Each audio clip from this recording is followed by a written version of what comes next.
Thank you, Mr. Speaker, and I want to thank the Prime Minister for an advance copy of her statement. The withdrawal agreement and the outline political declaration represent a huge and damaging failure. After 2 years of bungled negotiations, the government has produced a botched deal that breaches the Prime Minister's own red lines and does not meet our 6 tests.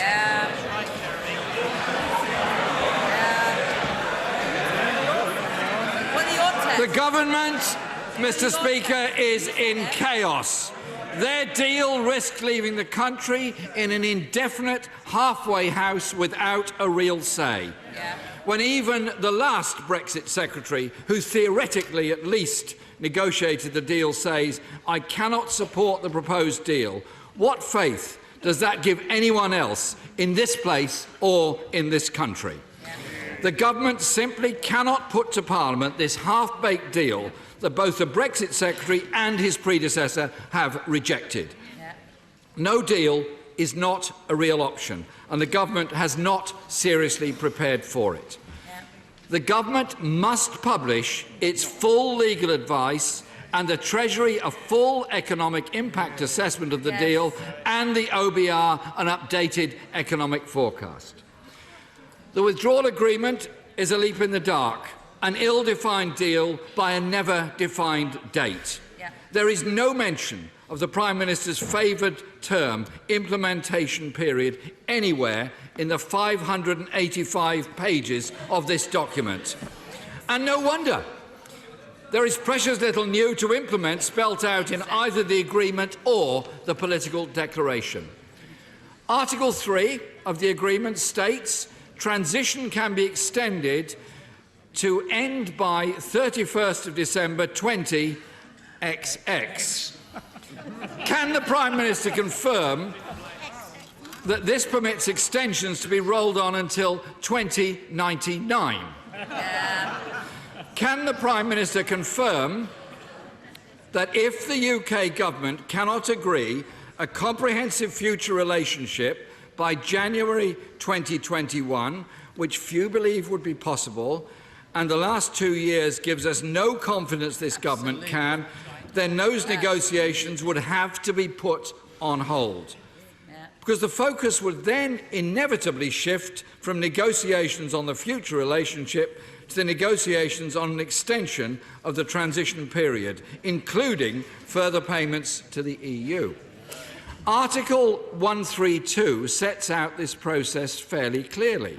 So can the Prime Minister firstly tell the House how confident she is that a deal can be done by the end of 2020, and also confirm that if a new trade agreement is not agreed by the 31st December 2020, then Article 132 applies, paying a huge financial contribution in order to extend the transition period, if we are to avoid triggering the backstop, as the Prime Minister insists is her position. On the backstop itself, should it come into force, there is no time limit or end point, and if either party requests a review, and if there is no agreement, it goes to independent arbitration.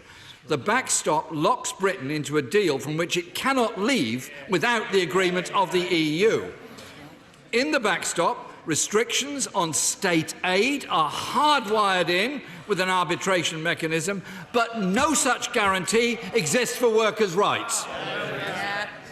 Can the Prime Minister also confirm that the backstop applies separate regulatory rules to Northern Ireland, creating a de facto border down the Irish Sea, as Northern Ireland will be subject to the customs union, but not the rest of the UK?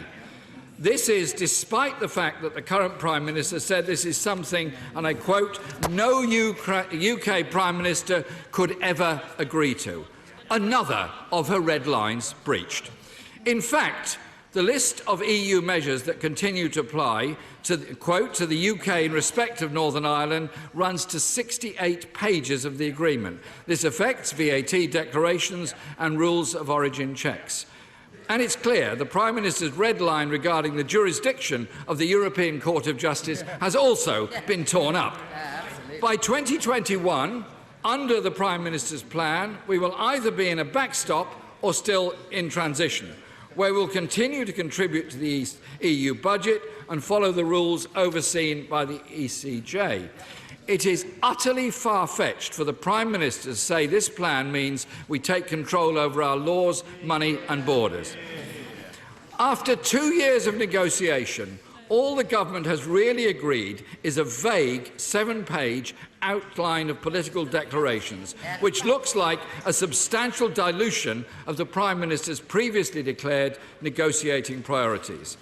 There is only the scantiest mention of workers' rights, consumers' rights or environmental protection. No determination to achieve frictionless trade or even trade as frictionless as possible. No ambition to negotiate a new comprehensive customs union that would protect trade, jobs and industry. And so uncertainty continues for business and all those that work in those businesses. That risks decisions for investment being deferred even further, costing jobs and living standards, and many companies may decide the lack of certainty simply means they will Brexit. No clear plan to get a strong deal with the single market to ensure continued access to European markets in services, merely a vague commitment to go beyond the baseline of the World Trade Organization. Both the First Ministers of Wales and Scotland made clear to the Prime Minister that participation in a customs union to protect the economy and jobs was essential. Likewise, Mr. Speaker, there is no ambition to achieve continuation of the European-wide arrest warrant or an equivalent, and no clarity about our status with Europol, Eurojust or even the Galileo project. And there is no clarity about any future immigration system between the UK and the EU. And following the Windrush scandal, many EU nationals here would have no confidence at all in this government to deliver a fair and efficient system. The Brexit Secretary promised a substantive document. He's obviously no longer here. So can the Prime Minister inform the House when that detailed framework agreement will be with us?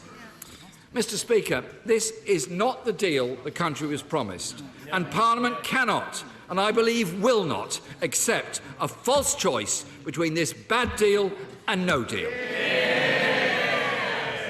People around the country will be feeling anxious this morning about the industries they work in, the jobs they hold, about the stability of their communities and their country.